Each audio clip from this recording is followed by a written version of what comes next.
मागे जो झरा आहे हां तिथं डो आहे, हां. तिथे शिखराची एक जोडी आहे. शिक्रा म्हणजे? शिक्रा म्हणजे त्याचं इंग्लिश नाव पण शिखराच आहे. गरुडाची एक जात आहे. ओके. ससाना सगळ्यात छोटा ससाना आहे तो, अच्छा. जो म्हणजे ऑलमोस्ट एक पारव्यापेक्षा थोडासा मोठा असतो. ओके. शिकारी पक्षी येतो, हां त्याचं घर आहे तिथं. हां. आणि एक येते तुमच्या थोडासा एरिया पुढे जाऊन शॉर्ट टोड ईगल म्हणून आहे, त्याची पण घरटी आहे. ओके. तर तुम्ही जर संध्याकाळी 4 नंतर आला तर तुम्हाला ब्राह्मिणी काईट बघायला भेटेल. ब्राह्मिणी काईटचं मराठी नाव म्हणजे ब्राह्मिणी घार. बर. शॉर्ट टोड ईगल म्हणजे छोट्या टाचेचा गरुड. ओके. प्रमुख ज्या 5 गरुडाच्या जाती आहेत भारतातल्या, त्यातली एक जात आहे ती. ओके. आणि शिक्रा, ह्या 3 जाती तर तुम्हाला ह्याच एरियात दिसतील. ओके. बाकी आपण डेव्हलप करतो ज्याने त्या हळूहळू येतील. जे स्पॉटेड ईगल म्हणून एक व्हरायटी, म्हणजे ज्यालाच स्पॉटेड सर्पंट ईगल पण म्हणतात, तो फक्त सापच खातो आवर्जून. बरोबर आहे. आणि नाराज गरुड म्हणून ज्याला इम्पिरियल ईगल म्हणतात, ती जात मी सासवडपर्यंत बघितली आहे. त्याच्या पुढं आणायचा माझा प्रयत्न चालू आहे. ओके. तर जसं साप जास्त भेटतील, त्याच्या व्हरायटी येतील, तसे ते वाढत जातील. तसे तसे हे गरुड पक्षी वाढत हां, जातील. त्यांना आता तुम्ही सांगत होतात की आपल्याकडे तुम्हाला काही गरुडाच्या वेगवेगळ्या जाती आढळल्या, आता तुम्ही सांगितल्याच जाती, तर मग त्याचं आणि ह्याचं नेमकं रिलेशन काय ते सांगितलं तुम्ही. एक महत्त्वाची गोष्ट म्हणजे इकोसिस्टम आहे, एकावर दुसरा पूरक आहे. जर गरुडांना त्यांची पिल्लं सांभाळायची आहेत तर त्यांना अगोदर मुबलक खाणं लागतं. त्या अगोदर ते एरिया बघून ठेवतात की कुठे मला व्यवस्थित खाणं पाणी नीट भेटतं. आपल्या एरियामध्ये पाणी पण खूप जास्त आहे आणि खाणं आम्ही प्रोव्हाइड करतो. ह्या म्हणजे पांगारे घाटामध्ये? पांगारे म्हणण्यापेक्षा हा मूळ गुंता, कारण तुम्ही ज्या डोहाकडे मी बसतो तो जिवंत झरा आहे. करेक्ट. म्हणजे इथं आम्ही त्याला देवटाका म्हणतो, गंगोत्री म्हणतो, इथं पांगारे घाटातच चढाला. इनफॅक्ट माझ्या स्वतःच्या संशोधनाचा विषय की मागच्या वर्षी एकदाच तो आटला होता. बरं. का ते मी अजून शोधतो. ते दुष्काळामुळे गेल्या वर्षी पण मोठा एवढ्या दुष्काळ. वर्षात मागच्या वर्षी आटलं फक्त. आता या वर्षी पण मी ऑब्झर्व करणार.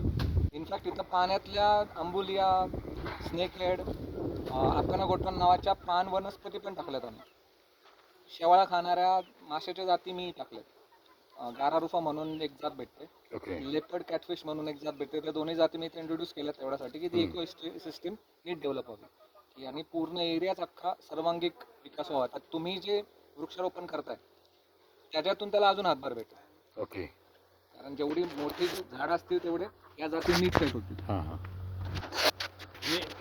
आता आपण झाडं तर लावतोच आहे की वर्षातनं 2दा फळं येतील. असंच प्रामुख्याने देशी झाडं म्हणजे बोर असेल, त्याच्यानंतर जांभूळ लावलेले, पण ती वर्षातनं 2दा फळं देणारे म्हणजे पेरू लावलेत आम्ही, वड, पिंपळ आणि उंबर लावलेले यंदाच्या वर्षी.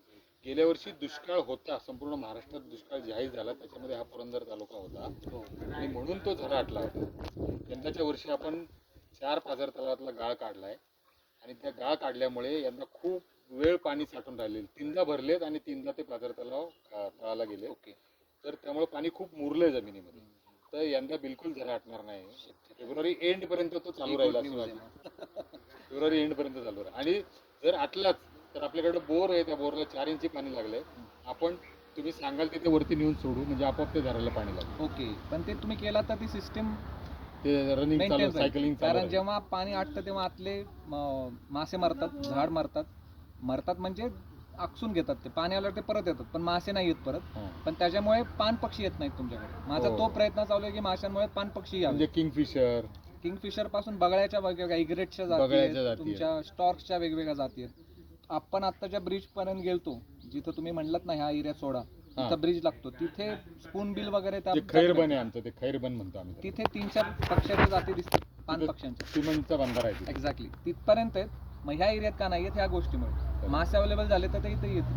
म्हणजे सर्वांगीण विकास ज्याला मी म्हणतोय, किंवा ती इकोसिस्टम आहे. 100% सहकार्य. काय तुम्ही सांगाल ते कायम. तुम्हाला कधी वाटलं तरी मुक्कामाला या इथे. नक्कीच. काय संध्याकाळी उशीर झाला किंवा सकाळी लवकर यायचंय, मित्रांना घेऊन यायचंय, तुम्ही जरूर या. आणि हे आपल्याला सगळ्यांना मिळूनच हे निसर्ग संवर्धन करायचं. लक्षात घ्या. तुम्ही तंबू घेऊन या, तुम्ही टेंट कॅम्पिंग करा, तुम्हाला तुमच्या ग्रुपला सगळ्यांना फ्री, काहीच अडचण नाही. आपण बाकीच्यांकडून नॉमिनल चार्ज घेतो फ्री म्हटलं म्हणून. 100 रुपये एंट्री फी घेतो आपण, कारण बाकीच्यांना गाईड करायला मी तसंही. करेक्ट.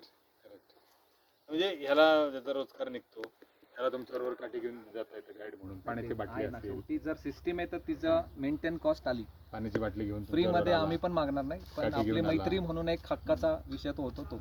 बाकीच्यांना तर आम्ही अवेलेबल करून देऊ की जा आणि चार्जेस भरून तुम्ही तुमचा एन्जॉय करू शकता. करेक्ट. तसंही शेलार फार्म सेट झालंय, तसा हा एरिया पण सेट होईल. जसं आपण जेवढे जास्त प्रयत्न टाकू तेवढा लवकर होईल. बरोबर. आणि मोठा एरिया आहे खूप, तुम्ही चांगलं काम करताय. इनफॅक्ट फक्त झाडाच्या जातीतून जवळजवळ 100 एकराचा एरिया आहे हा. आमचे सगळे भाऊबंद चुलते त्यांची मुलं वगैरे आता आर्थिक अडचणीमुळे थोडंफार विकायला लागले होते.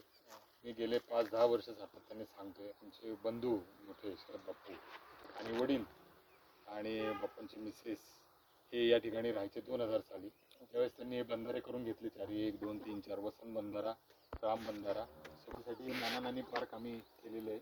तिथं मोर येतात. हां, तिथं आता बाकं टाकायची, ती लाकडाची बाकं करणार आम्ही कोणत्याची. आणि मग त्यांना सांगितलं की बाबा हे विकण्यापेक्षा एकदाच पैसे येतील, पण हे जर आपण वडिलोपार्जित आहे, आपण काही घेतलेलं नाही, कमवलेलं नाही, 1 इंचही जमीन आपण घेऊ शकलो नाही, तर आहे ती जतन करू. आणि ह्याच्यातून जो काही इन्कम होईल तो प्रत्येकाला वर्षाकाठी लाख रुपये मिळाले तर सगळेजण आनंदात राहतील. एनी टाइम आणि करूया तसं. पण आपण तसं प्रयत्न करू ना मग की त्यातून उत्पन्न त्या लेवलने येईल. एक्झॅक्टली. आणि मग हे आमचे जे आहेत नातेवाईक, घरातले चुलते पुतणे वगैरे, हे सगळे खुश. ते म्हटले अगदी बरोबर आहे, सगळ्यांचा पाठिंबा आहे आणि आपण करतोय. आता हा बेस कॅम्प तयार झाला इथे आपण जिथं बसलोय ते. त्या झाडाच्या पुढे तुम्हाला कुठलंही कृत्रिम दिसणार नाही. एक्झॅक्टली. ते काही आहे ते एवढंच ह्या 100 मीटरमध्ये. आर्टिफिशियल एवढंच राहील. एवढंच त्याच्या पुढे जे काय ते सगळं नॅचरल. सगळं नैसर्गिक राहील. पाऊल वाटा असतील हे असतील. आणि ठिकठिकाणी बोर्ड लावणार आहोत आपण की लोकांना एज्युकेट करण्यासाठी. म्हणून हा आयलंड आहे हा कम्प्लीट प्रकार आहे. हा आयलंड आहे तो कम्प्लीट फ्लॉवर बेड होणार आहे. देशी विदेशी जी काही फुलं आहेत 12 महिने येणारी, सीझनल येणारी, ते आपण इथे लावतोय जेणेकरून आल्यानंतर प्रसन्न वातावरण राहील. आणि स्वामीजींनी सुचवलं की ज्या गाया आहेत त्याचा आल्या घंटानाद सगळ्यांना ऐकू गेला पाहिजे. तर आपण वळलो इथून उजव्या हाताला, इथं दिसतंय तर उजव्या हाताला तिथून इथपर्यंत 20 गाया सहज आपल्याला संगोपन करता येईल. सध्या 2 शैवाल जातीच्या गाया आणि 1 जर्सी गाय आणलेली आणि असा प्रयत्न चालू आहे. आणि लास्ट टप्पा याचा जो 8वा टप्पा आहे तो इको व्हिलेजचा आहे. म्हणजे इथं तुम्हाला कृत्रिम लाईट दिसणार नाही. सोलरवर लाईट असेल, पवनचक्क्यांवर लाईट असेल, इको फ्रेंडली. हे जे गायांचं शेण होईल त्याच्यातनं गोबर गॅस तयार होईल, त्याच्यातून हे रस्त्यावरचे दिवे पेटतील. काय तो शेवटचा टप्पा. त्याच्या अगोदर मेडिसिनल टुरिझम, ते पूर्वेकडचं कोवळं ऊन, अनाथाश्रम, वृद्धाश्रम, त्यांना संगोपन करणं त्यांचं, आणि त्यांना हे निसर्गोपचार केंद्र इथं उभं करणं, त्याच्यानंतर त्यांचं व्यवस्थित आरोग्य सांभाळणं. योगाचं आपण वरती सेंटर काढतो. ओपन क्लाउड इथे नाही, ह्या मोर टेकडीवर वर गेलं ना, एक पठार आहे तिथं ओपन क्लाउड योगा आपण सुरू करतोय की मोकळ्या हवेत योगा.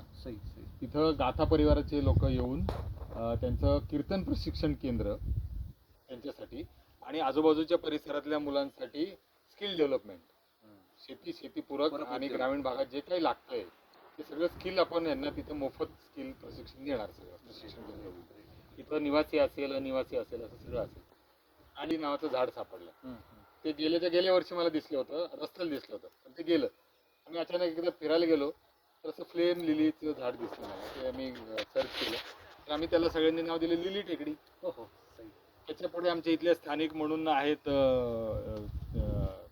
त्यांनी सांगितलं की इथं चंदनाचं झाड होतं पूर्वी, खूप झाडं होती चंदनाची, तर त्याला चंदन टेकडी म्हणतो आम्ही. तिथं वर गेले की ही गाथा टेकडी, गाथा परिवारातला तिथं कीर्तन प्रशिक्षण, मोर पॉईंट, नाना नानी पार्क, फ्लॉवर बेड, असं सगळं छान चालू. इथं असंख्य पक्षी ह्या समोरच्या भिंतीमध्ये जे दिसते तुम्हाला हिरवी गार भिंत, त्याच्यामध्ये इतके पक्षी असतात सकाळी चिवचावत राहणारे. मस्तच. किंगफिशर दिसतो आता. पान बदका आणि पान कोंबड्या आल्या होत्या ज्यावेळेस पाणी होतं ना, त्यावेळेस इथं स्थलांतरित पक्षी. येस, बरोबर. मी त्यासाठी तर प्रयत्न करतो. आणि तुम्ही जे म्हणताय तर लिमिटेड जाते त्या मला त्यांचा गावाका वाढवायचा. करेक्ट. आणि असंही पक्षी खूप आहेत, पण त्यांना अट्रॅक्ट करणारे स्पॉट बनवणं गरजेचं आहे. जागा तेवढी आहे आपल्याला. बाकी तुम्ही जर चंदनाचं म्हणताय तर आमचे एक मित्र आहेत महेंद्र घागरे म्हणून, त्यांचं चंदन लागवडीचंच काम आहे. फ्री देतात बिया. 100 एकरच्या पट्ट्यामध्ये अख्खे तुम्हाला फ्री देतील. त्यांची एक तुम्हाला कॉन्टॅक्ट करून देतो. ते येऊन त्यांचं प्रबोधन पण करतील. शाळेत पण ठेवू पाहिजे तर त्यांचे, पण इथे ह्या टेकडीसाठी ते आपल्याला रोपा आणि त्याच्या बिया मोफत देतील. म्हणजे 100 एकरचं पाहिजे तर तेवढेही देतील. आणि चंदनाचं तुम्हाला आहे ना अभिषेकजी, मला ज्योतसे ज्योत जगाव, साथी हात पडाव, त्याप्रमाणे तसंच होतं. याच्यामध्ये अनेकांना सहभागी करून घ्यायचं काम, तसंच होतं. एकाचं काम नाहीये. आणि सर्वांना त्यातून आनंद मिळेल, सर्वांना त्यातलं हे होईल. म्हणजे मी एकटा नाही करू शकत, वादच नाही. माझ्याकडे तेवढं फक्त एक विजन करू आहे. शकता पण त्याला वेळ लागेल. तू 4 करा. लोक भेटले तर ते काम 1-2 वर्षात आपण आवरू शकू. नया दौर चित्रपट 1972, दिलीप कुमार आणि वैजयंतीमाला, वैजयंतीमाला. Producer BR Chopra. त्यांनी इथे दुष्काळाचं गाणं शूट केलं या पांगारे घाटामध्ये. साथी हात बढाना, एक अकेला थक जाएगा, मिलकर बोझ उठाना. तर हे जॉनी वॉकर, दिलीप कुमार आणि वैजयंतीमाला यांचं गाजलेलं गाणं या ठिकाणी शूट झालेलं आहे. तसंच दुसरे गाणे दिलीप कुमार आणि वैजयंतीमालाचं टांग्यातलं, तुमच्या गावातल्या निसण्याच्या देवळापासून टांगा निघतो आणि ठिकठिकाणी त्याची शूटिंग झाली, ते इथपर्यंत झालेलं आहे. परवा इथं जिगर पिक्चरचं शूटिंग झालं, हिंदी पिक्चरचं, मागच्या गुरुवारी. तर ते दिलीप कुमार आणि वैजयंतीमालाचं जे टांगेतलं गाणे त्याचे बोल आहेत, हे वाकडे जरा स्टॉप कर. दिलीप कुमार आणि वैजयंतीमालाचं जे टांगेतलं गाणं आहे, दिलीप कुमार आणि वैजयंतीमालाचं जे टांगेतलं गाणं आहे त्याचे बोल आहेत, मांग के साथ तुम्हारा मैंने मांग लिया संसार. तर अतिशय सुंदर गाणं आहे ते. तर मोहम्मद रफी, मला वाटतं का मन्नाडे आणि लता मंगेशकरचं गाणं आहे ते. तर अशी आठवणी तिथल्या नया दौर चित्रपटाचा पॉइंट आहे, आम्ही करणार आहोत, आता लिहिणार आहोत.